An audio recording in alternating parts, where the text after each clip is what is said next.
Okay, so I want you to picture a scenario for a moment. We're talking about the absolute height of the Cold War. The whole world feels like it's perpetually 5 minutes from midnight. Right. Constant tension. Constant tension. And you are the president of the United States. You're in the Oval Office. You know, the coffee's probably perfect. The air conditioning is humming along. Everything is calm, civilized. Exactly. The carpet's vacuumed. It's quiet. And yet, right there at your fingertips, you have the ability to end civilization as we know it. The ultimate power. You've got the launch codes. You have the power to incinerate millions and millions of people on the other side of the globe. But here's the thing. Right, here's the paradox that kept this one guy, a man named Roger Fisher, up at night. You, the president, you'll never see it. Never. You'll never smell the smoke. You won't hear a single scream. You just push a button, and all that devastation, it happens in the abstract. It's just data on a screen, thousands of miles away. It's the complete sanitation of violence. I mean, the action itself, pushing a button, it's mechanically simple, it's clean. Yeah, it's just a click. But the consequence is messy, it's horrific, it's global. And Fisher, he saw this enormous psychological gap between the act and the result. And we should be clear, Fisher wasn't just some, guy speculating from his armchair. This context is really important. Oh, yeah. He had credentials. He was a pilot in World War II. Yeah. He had seen conflict up close. Then he goes on to Harvard Law. He founds the Harvard Negotiation Project. This guy spent, 34 years advising world leaders on how to not kill each other? So when he looked at something like nuclear deterrence, he wasn't seeing a hardware problem. It wasn't about the missiles. No, not at all. He saw a human software problem. He realized that the president's access to the codes was designed to be, too efficient. Too easy. Way too easy. It was designed for speed, not for moral weight. The feedback loop was completely, utterly broken. And his thinking was, if you can kill millions of people without your pulse even going up, then something is deeply wrong with the system itself. So in 1981, Fisher writes this proposal. And I have to say, when I first came across this in our research for this deep dive, it started me cold. It's pretty shocking. It really reads like the plot of some psychological horror movie, but it was a serious policy suggestion. He published it in the Bulletin of the Atomic Scientists. It was a very serious attempt to solve this problem of, remote warfare. So what was it? What was his idea? Okay, so Fisher proposed that we take the nuclear launch codes, the actual sequences you need to fire the missiles, and we put them inside a tiny silica capsule. Okay, a capsule, like a little pill. Exactly. Right. And then we take that capsule and we surgically implant it right next to the heart of a volunteer. A human being. A human volunteer. An innocent person. Wow. And this volunteer would be equipped with a very specific and very important tool. A heavy, razor-sharp butcher knife. The butcher knife. And their entire job description, their only job, is to stand within a few feet of the President of the United States 24 hours a day, 7 days a week. Everywhere. Like everywhere he goes. Everywhere. In the briefing room, in the motorcade, on Air Force One, standing right outside the bathroom door. Just standing there, holding the knife, waiting. Okay, so walk me through the protocol then.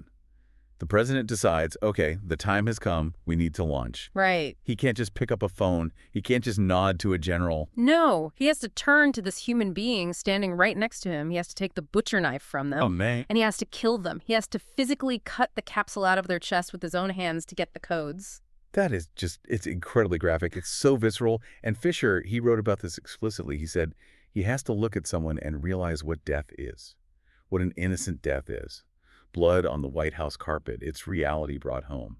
It forces the president to murder one person before he's allowed to murder 10 million. And what's so fascinating to me about this whole story isn't even the proposal itself, it's the reaction to it. Yeah. Fisher pitched this idea to his friends at the Pentagon. Yeah, these are not soft guys. These are hardened military strategists. And what do they say? They were horrified, absolutely horrified. They said, and this is a quote, "My God, that's terrible. Having to kill someone would distort the president's judgment." He might never push the button. He might never push the button. But just think about that for a second. I mean, it's the ultimate irony, isn't it? The Pentagon's reaction proved Fisher's entire point. Completely. They basically admitted that if the immediate visceral cost of the action was high enough, if there was literal warm blood on the carpet, the behavior would change. the president would hesitate. And that abstraction would just collapse into brutal reality. And that hesitation is exactly what you want when you're talking about a potential nuclear holocaust. You want that friction. You want the cost to be palpable, not theoretical. Now, obviously, the Pentagon did not adopt this policy. We do not have a butcher knife protocol in the White House. Thankfully. But this story, it sets the stage perfectly for what we're actually doing a deep dive on today. We aren't here to solve the Cold War. We're here to talk about why that butcher knife concept is the missing link in, well, why we all fail to stick to our own goals. Right. If the President of the United States, someone who's literally trained to make the hardest decisions imaginable, would hesitate to push a button because of immediate pain, what does that tell us about our own brains? Today is all about the physics of pain. We're looking at sources that stem from the principles of atomic habits, and specifically, we're looking at the inversion of the fourth law of behavior change. Okay, so the fourth law is normally make it satisfying. But today we're going into the dark side, the inversion. Make it immediately unsatisfying. Exactly. We're going to explore why we are biologically wired to just ignore delayed consequences, how society uses this kind of pain to keep us alive on the highway, and then we have some incredible case studies. People who essentially created their own butcher knife scenarios to force themselves to do things like lose weight or wake up on time. Including a guy who forced himself to wear his rival sports team's hat if he missed a workout. Which, honestly, depending on how serious of a fan you are, that might actually be worse than the knife. For some people, social death is way worse than physical pain. We'll definitely get into that. Okay, but let's start with the biology of it. Why does the Fisher proposal actually work? At least in theory. Why does the human brain care so much about the blood on the carpet, not the millions of people dying thousands of miles away? It all comes down to how we learn. I mean, at a very, very primitive level, our brains are just feedback loops. Okay. We repeat experiences that have satisfying endings, and we avoid experiences that have painful endings. It's the hot stove principle. You touch the stove, it burns, you pull your hand back, you don't touch the stove again. Simple. Exactly. The pain is the teacher. But, and this is a critical nuance here that explains almost all of our bad habits, the speed of the punishment matters more than the severity. The speed. Okay, so it's about the gap between the action and the consequence. Yes. We call this the gap. If there's no gap like with the hot stove, the learning is instantaneous. But if there is a gap, okay, let's say you eat a donut. Love good donut. It tastes great. You get a sugar rush. Dopamine floods your brain. That is immediate satisfaction. Right. But the punishment, the weight gain, the feeling sluggish, the long-term health issues, that's days or months or even years away. So your brain, which is designed to prioritize the present moment for survival, it registers donut, good. It completely discounts the future pain. Economists have a term for this. They call it hyperbolic discounting. So we value the present exponentially more than we value the future. We do, and that's why the Pentagon was so worried about Fisher's proposal. A nuclear strike has a massive gap. The button press is easy and clean. The war is abstract and far away. But Fisher closed the gap. He put the pain before the action. Precisely. He brought the future consequence, which is death, into the immediate present. The source material uses a few professional examples to really illustrate this gap. Think about, say, a plumber versus a surgeon. Okay, a plumber and a surgeon. Right. If a plumber does a bad job fixing the pipes under your sink, what happens? Well, eventually the pipe leaks. Maybe not right away, but it will. And I'll have to call him back. Maybe I'll get mad at him. I might leave a bad review on Yelp. Right. But all of that punishment is delayed. The plumber might be long gone by the time the leak actually starts. The bad review might not impact his business for weeks, if at all. The feedback loop is loose. It's slow. Okay, so compare that to the surgeon. A surgeon is in the middle of an operation. Yeah. If they cut the wrong blood vessel, the patient starts bleeding out immediately. Oh, wow, yeah. The monitor starts booping like crazy. The crisis is right there in the room right now. The cost of that error is visceral, it's visual, and it is absolutely instant. So the surgeon Yeah. They have to learn faster. The surgeon has to be a master. The environment itself demands perfection because the pain of failure is immediate. There is no gap. This is why surgeons are so highly trained, so disciplined. The metaphorical butcher knife is always in the room with them. But most of us don't live in a surgeon's world, right? We Sure. live in a world of delayed consequences. If I procrastinate on writing this script, I don't get an electric shock. I just feel a little more stress later tonight. If I skip going to the gym, I don't instantly get flabby. In fact, I actually feel comfortable because I stayed on the couch. And that comfort is the trap. The immediate outcome of a bad habit is usually enjoyable, or at the very least, it's relieving. Right. The immediate outcome of a good habit like lifting heavy weights or saving money for retirement is usually painful, or at least a little boring. So we're basically fighting our own biology every single day. We are. And the core thesis of this whole deep dive is that you can't just use willpower to fight biology. It's a losing battle. You have to hack the system. You have to artificially create immediate pain. You have to manufacture your own butcher knife. Metaphorically speaking, yes. The source material puts it this way. The more immediate the pain, the less likely the behavior. But you have to be careful. You can't just, slap yourself on the wrist. Right. The punishment has to fit the crime. If I'm trying to break a serious addiction to sugar, and my penalty is I have to put $1 in a jar, well, I'm just going to pay the $1 and eat the cookie. Of course, the cost of the bad habit has to outweigh the benefit of the bad habit. The source says it really well. To be healthy, the cost of laziness must be greater than the cost of exercise. And that is a really high bar, because the cost of exercise is real. It's sweat, it's time, it's physical discomfort. So the cost of laziness has to be worse than all of that. It has to be tangible. It has to be concrete. Vague guilt just doesn't work.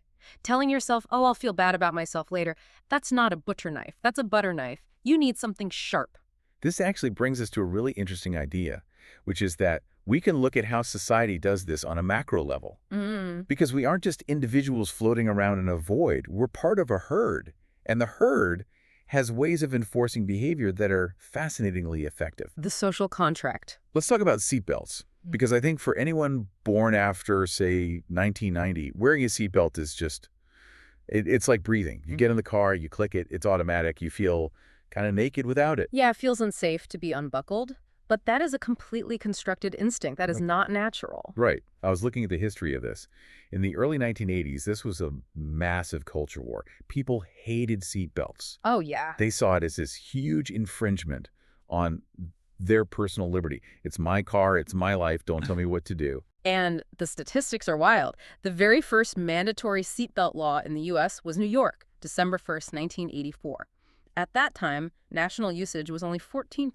14%. That means if you just looked out at a highway in 1984, almost 9 out of every 10 people were just hurtling down the road completely unsecured. It's absolute madness to think about now. And yet, look at the shift. Within 5 years, over half the nation had similar laws. By 2016, usage was over 88%. Today, it's practically universal. So how did we flip the script so fast? Was it just the threat of getting a ticket? Because a $50 ticket is annoying, sure, but is that really enough to change an entire cultural mindset? The ticket is definitely part of it. That's the government attempting to add an immediate cost of financial pain. But I think there's something else at play, something more subtle and maybe even more powerful. What's that? It's the design of the car itself and the social pressure that comes with it. The ding. The ding, think about that noise. It is the most annoying sound in the world, and it's designed to be. It is a butcher knife for your ears. It is an immediate, non-negotiable punishment for noncompliance. You get in the car, you don't buckle up, and the car screams at you. You can't listen to the radio, you can't have a conversation with your passenger.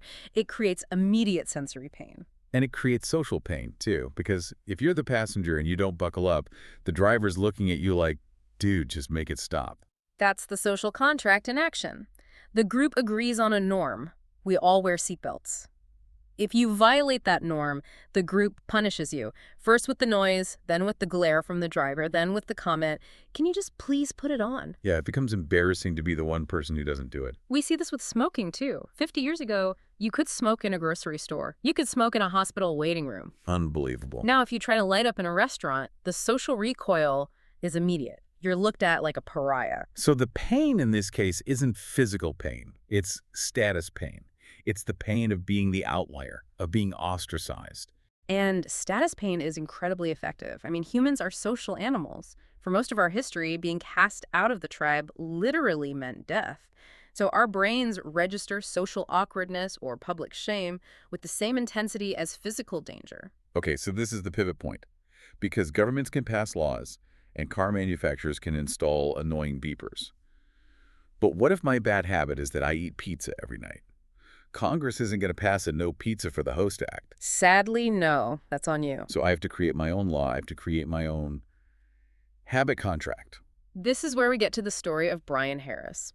And I love this case study because it shows how you can take these really high-level concepts like nuclear deterrence and social contracts and apply them to something as mundane as losing weight. So Brian Harris, he's an entrepreneur from Nashville. Hmm. Sharp guy. And like a lot of new dads, after his son was born, he had that moment where he realized, man, I've kind of let myself go. He wanted to drop some pounds. A very, very common goal. And usually the approach people take is just, I'll try harder this time. I'll start on Monday. And then by Wednesday, the resolve is gone because the pizza smells good and there's no immediate consequence for caving. Right. But Brian knew this. He knew that trying harder was doomed to fail because there was no immediate cost to quitting, so he drafted a contract. And we aren't talking about, like, a Post-it note on the fridge. He typed up a formal document. It looked like a lease agreement or something. It had parties involved, Brian, his wife, and his personal trainer, a guy named Joey. It had a very specific objective for Q1 of 2017, hit 200 pounds at 10% body fat. And it had specific laws. Law number 1, write down all food consumed. Law number 2, weigh in every single day. Pretty simple habits, but here's the butcher knife. Yeah. He created a clause for what happens if he breaches the contract. The punishment. And this is where he got so creative. He didn't just say, oh, I'll pay $5. Yeah. He attacked his own identity. Tell him the first consequence. Okay, consequence 1. If Brian fails to log food or weigh in, he will have to dress up each workday and each Sunday morning for the rest of the quarter. And he even defined dress up. Yes.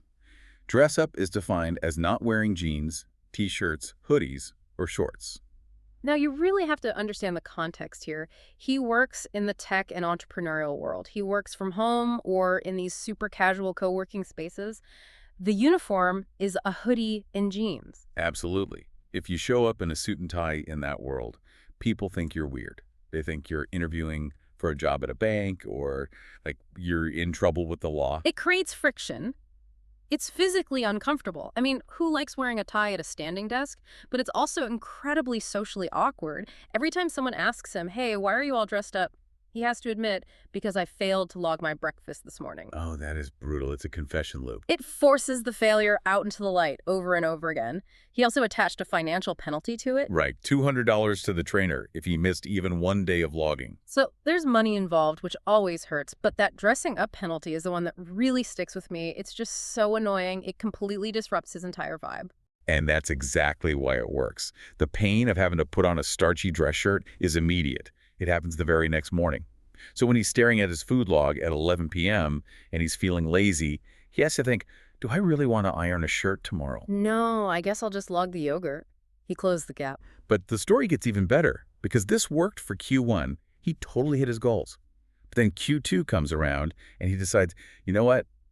I need to turn the heat up. He needs to escalate the consequences. This is phase 2. The stakes got a lot higher. He kept the money penalties. $100 for missed macros, $500 to his wife if he missed a weigh-in, which, by the way, giving your wife $500 to spend on whatever she wants, that is a dangerous game. I'd say it's a win-win for the household, maybe, but a definite loss for his personal bank account. But the ultimate punishment, the nuclear option, was reserved for his sprints. If he failed to run his sprints, he had to dress up for work and he had to wear an Alabama hat for the rest of the quarter. Okay, now we need to pause here for a second. For our listeners who might be international or maybe just don't follow American college football, we need to explain the cultural weight of this punishment. This is huge. Brian Harris lives in the South. He is a die-hard Auburn fan. And Auburn versus Alabama isn't just a sports rivalry. It's not like, oh, I prefer this team over that one.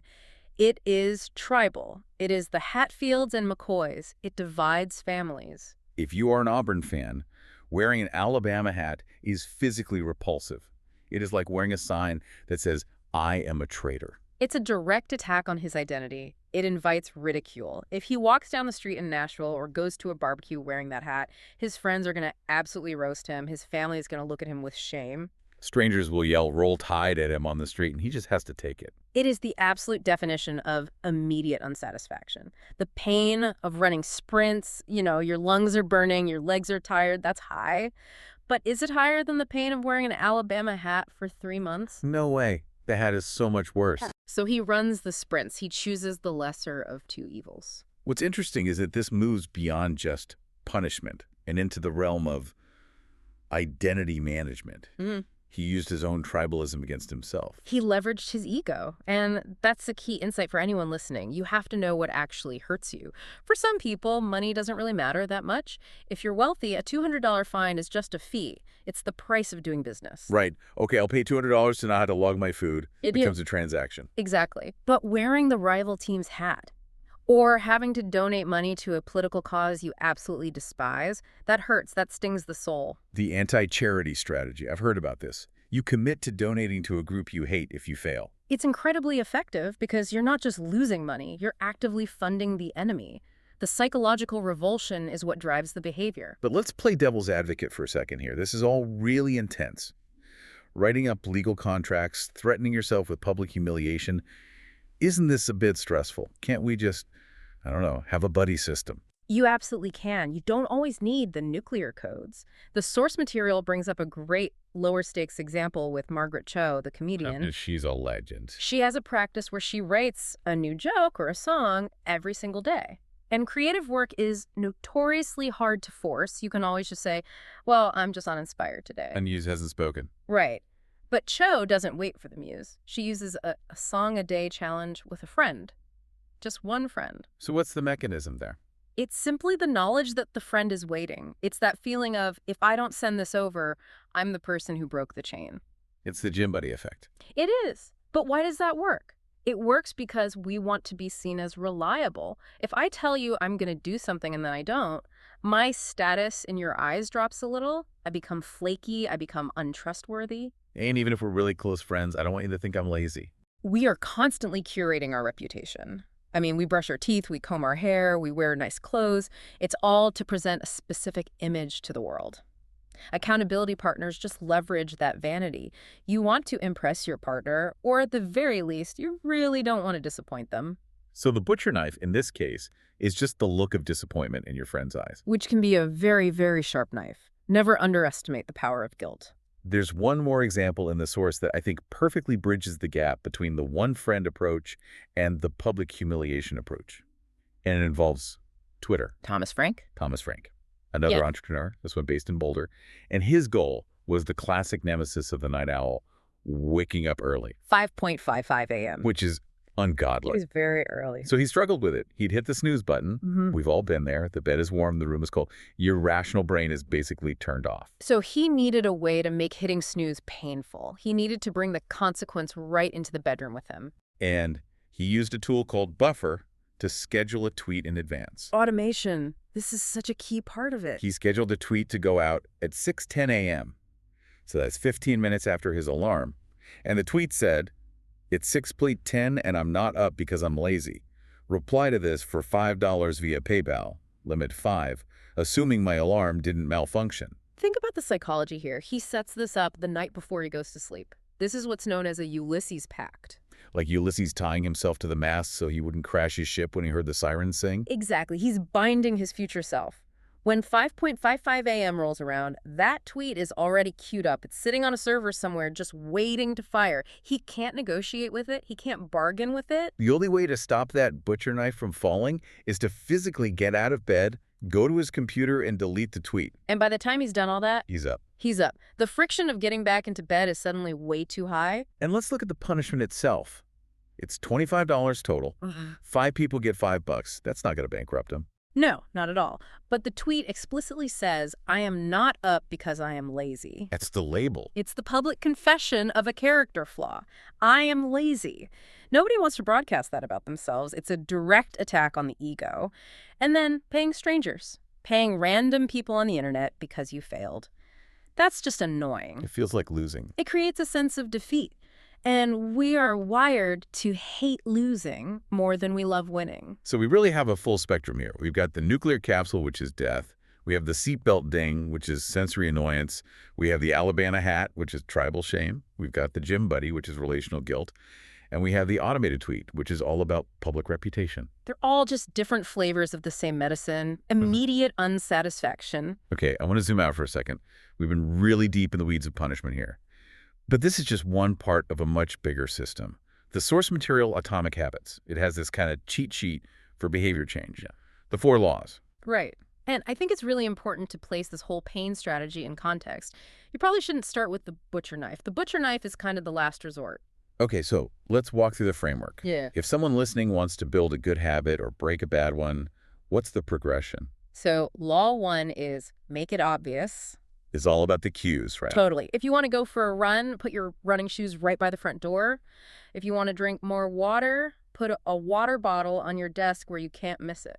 And the inversion for breaking a bad habit. Make it invisible. If you want to stop eating cookies, just don't buy them. If you do have them, put them in a high cabinet you can't reach easily. If you want to stop checking Instagram all the time, delete the app from your phone. Hide it. Out of sight, out of mind. I actually put my phone in one of those time block boxes sometimes. That's making it invisible and impossible. That's extreme, but very effective. Then you have law two. Make it attractive. This is about desire. Yeah, temptation bundling. Only let yourself listen to your favorite podcast while you're at the gym.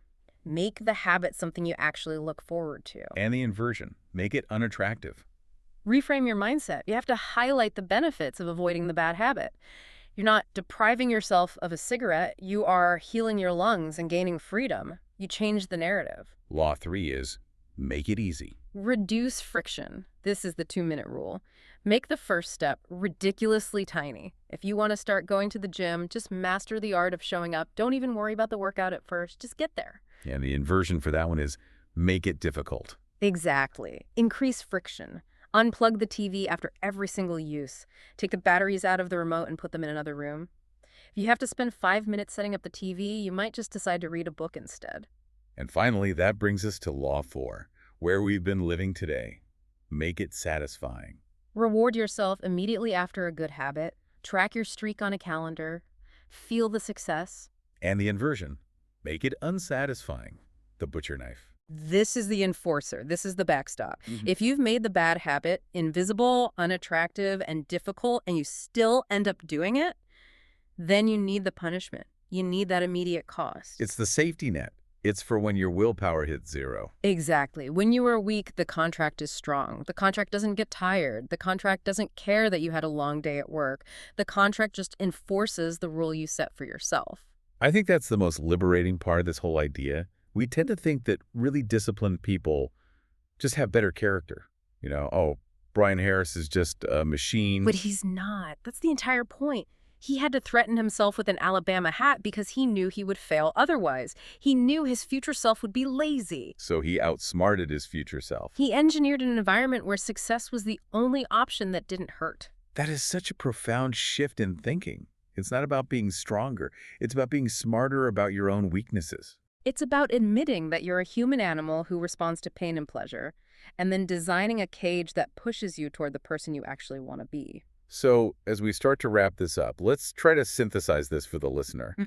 Because we are not suggesting everyone go out and hire a volunteer with a knife. Please don't do that. But we are suggesting that you take a hard look at your gaps. Identify the habit where there's a huge gap between the action and the consequence. Where are you getting a free pass in the short term? Is it the late night snacking? Is it the procrastination on a big project? Is it the mindless overspending on your credit card? Then you have to ask yourself, how can I close that gap? How can I bring the pain forward? Maybe it's a habit contract. Write it down on paper. Sign it. Get a witness to sign it with you. Make it real. Maybe it's a financial penalty. If I don't do X, I will pay my friend Y amount of money. Maybe it's social. I'll post this embarrassing photo of myself from middle school if I don't finish my project by Friday. Or maybe it's just finding that one friend who will look you in the eye and say, you said you were going to do this. Whatever it is, it needs to be immediate. It needs to be tangible. It needs to be your personal butcher knife. And remember the lesson from Roger Fisher. The goal isn't the pain itself. The goal is the hesitation. The goal is to make the bad behavior just painful enough that the good behavior becomes the easier path. I want to leave everyone with one final thought, a challenge, really. And it goes right back to that image of the president and the volunteer. And a heavy butcher knife. We all have that one habit, Yeah. the one that we've been fighting for years, the one where we always say, I'll stop tomorrow, and tomorrow never comes. The one that is slowly, quietly killing our potential, even if we can't see the blood on the carpet yet. So here's the question. If you had to carry a heavy butcher knife, equivalent for that one habit, something that made the consequence immediate, undeniable, and honestly, a little bit scary, what would it be? What is the one thing that would actually finally make you stop? Is it the Alabama hat? Is it donating money to your political enemy? Is it having to confess your failure to your mother? And the real question is, if you know what that thing is, are you brave enough to actually set it up? Are you brave enough to pick up the knife? Because that is the difference between hoping for change and guaranteeing it. Thanks for diving deep with us. See you next time.